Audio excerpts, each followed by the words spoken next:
Creating video content is something that everybody is trying to tell you to do. But the problem is they don't tell you how to do it. And in this video, we're going through the actual steps to create video content and video marketing for your business. And next week, we're covering how to convert those people into clients by creating specific calls to action. So, without further ado, let's get to it. How to create video content, video marketing for your business. What we're doing here is I cannot teach these strategies in 20 minutes, half an hour, hour. It's impossible, right? Most clients we've worked with for 2 to 3 years. What that means is today, if we can, yes, gather some information, awesome, but it's also the mindset shift. It's how are we looking at video content? How are we looking at content for our business? How does somebody go from I don't know you to I know, like, trust you, and I'm going to buy from you, with that catalyst in between being video content, right? So that is just something to note here as we kind of go in. We can talk about video. We can talk about text. We can talk about content, but what every single business needs is a strategy. We're not going to build that today, but we're going to plant some seeds. And so that's what we do with businesses. We help them build a content strategy. So they never have to ask that question of, what am I going to post today? That's what a content strategy does for you. And it's a common problem, right? The thing with video specifically that we're honing in on today is that video content is simple, but it's not easy. So what do I mean by that? It's simple in the fact that, yes, you can turn your phone on and you can make a TikTok. You can turn your phone on and you can go live on Instagram. You can turn your phone on and you can post a video on Facebook or LinkedIn. The question is that video going to work? And that's where the not easy side comes in. So the execution may be simple, but today, what we're going to talk through is, okay, how can we keep this simple and also understand the mindset that we need to get started? My first suggestion is always, always, always to figure out what your angle is, right? So, for example, for our business, 70% of podcasts fail. And I'm going to get to that in a couple slides. But that's just one angle: an opinion, a stat, or a stance. So before you go ahead and make that video or that podcast or that LinkedIn Live or that Instagram Live, or you hit record in any sense, what is our angle here? What that's going to do is go to a buyer at a certain stage in the buyer journey, and it's going to speak directly to them, right? And we all know this. Hey, everybody here has posted a company update that's gotten 0 likes because people don't care about that. They don't care about our company. They care about themselves, as they should, right?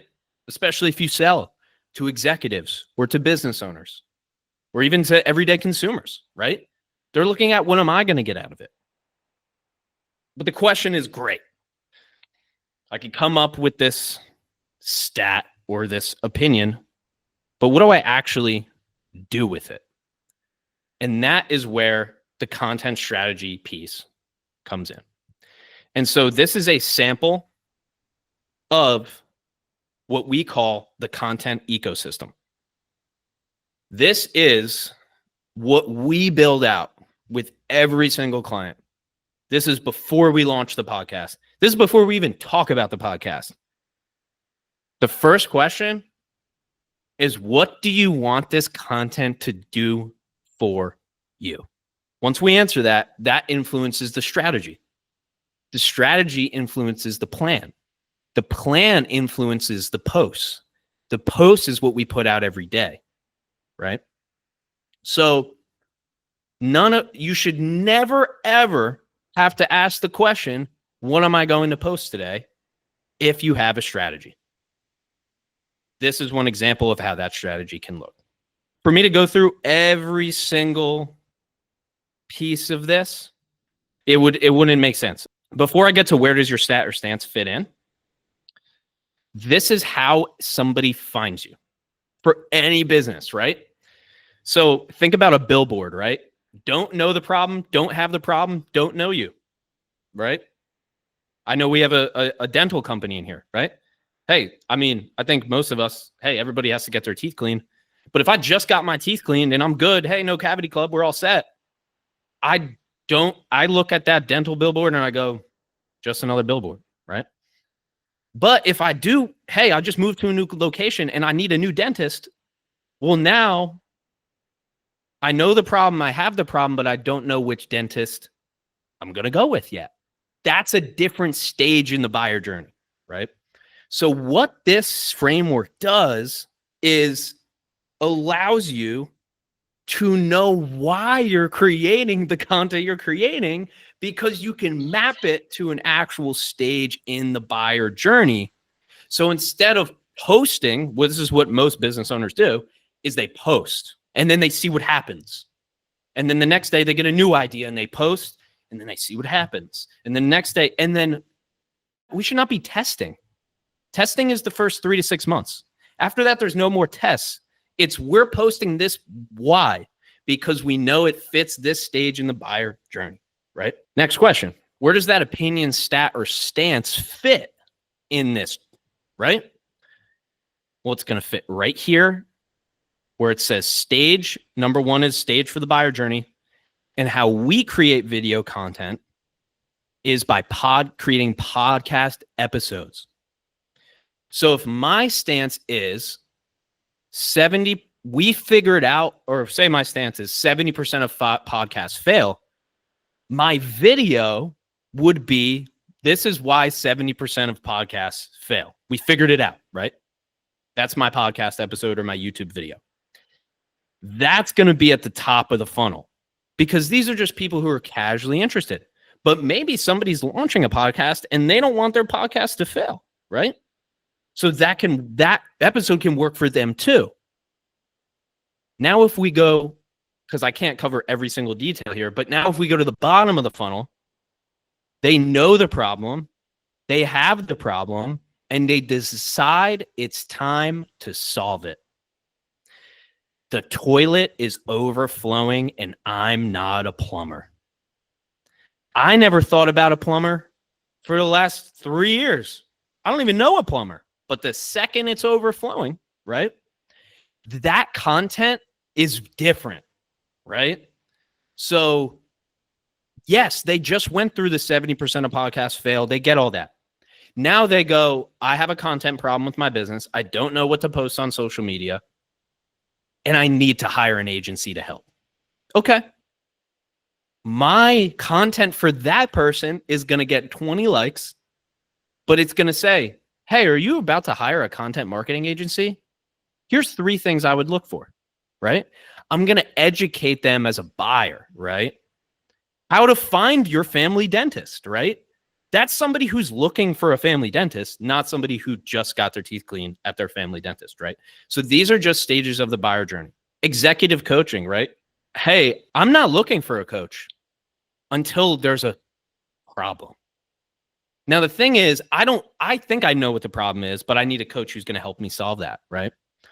So until I have the self-awareness to know I have a problem, I'm not going to be looking for a coach. So it's not that every executive is going to be our client. It's going to be this type of executive in this situation with this type of problem, and I help you solve that. So it's not about likes. It's not about impressions. It's not about views. It's about solving the problem, right? So I have posted this about 70% of podcasts fail. I have posted over 30 videos. I've posted the same videos over 20 times because there's always new people coming in. So if there's one thing you want to take away from this, it's not only are you going to have to continue to post, but At the same time, you got to really know what your angle is, and you have to keep hitting it over and over and over again. The key to marketing is saying one thing in 1,000 different ways, right? Pick your favorite influencer. There's not a lot of new opinions there. Gary Vee's been telling you about LinkedIn for 15 years. You're still not posting there, right? Or whatever it might be, right? So same exact thing, 1,000 different ways. So how often should I post? If your content is your product, which I don't think anybody here does that, where if you're an influencer, then this would be you. Like if you sell companies if you promote companies, the companies pay you to promote them, then you would be an influencer brand. But I'm pretty sure everybody here is a business brand, meaning we use content to attract ideal buyers. If that's the case, then video is just a piece of your content strategy, right? So then how many videos do I post? Well, that would be influenced by the content strategy, which would be influenced by the results that you want from social media. Unfortunately, I wish it was a very easy answer. I could say, post this many videos, but unfortunately it does depend. And that's where you might want to hire an expert, a content strategist, to create a content strategy with you.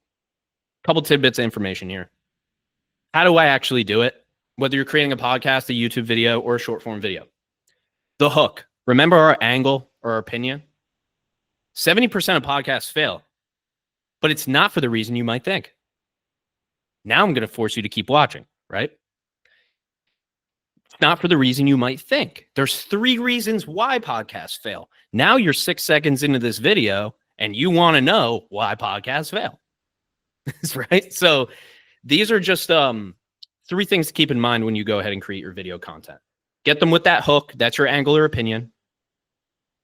Then we want steps. There's 3 reasons why. The first is, that's a format we're used to. We're used to steps. We're used to organization, right? We're used to guidelines. And then at the end, in my videos, it says, hey, do you want to make your own videos? We actually have a free script that you can use. Click the link in the description to download it, right? So it's hook you with the angle or opinion, give you steps so it makes sense in your mind, and then end with some kind of call to action. And there's a lot of nuance here, by the way. So there's times not to use the call to action, to use it or to not use it. But this is a very simple framework for making this happen. Video it can look and be intimidating. Don't let it. Do not let anything that I say here stop you. So if you go, well, I don't have steps, but I don't have a hook, but I don't know what persona, don't worry about it. Because the one thing that's going to get you better at video is making videos, right? The one thing that gets you better at podcasts, guaranteed, is podcasting. The one thing that gets you better at marketing is marketing. The one thing that gets you better at sales is sales. You know where I'm going with this, right? So I had nothing here about building the habit because I want to show you, hey, as if you were my client, what would I do, right? If I had only 30 minutes with you, what would I show you? This is what I would show you. But the other angle is the advice that you would give to your clients, which is nothing works if you do it once. Coaching doesn't work if you do one call. Going to a dentist doesn't work if you go one time. Nothing works one time, right? So that's the overarching highlight here is don't let anything I say stop you from making any video content, even if it doesn't fall into these categories. I have my own way of doing it because that's how I guarantee results for myself and my clients, but you don't have to do it that way.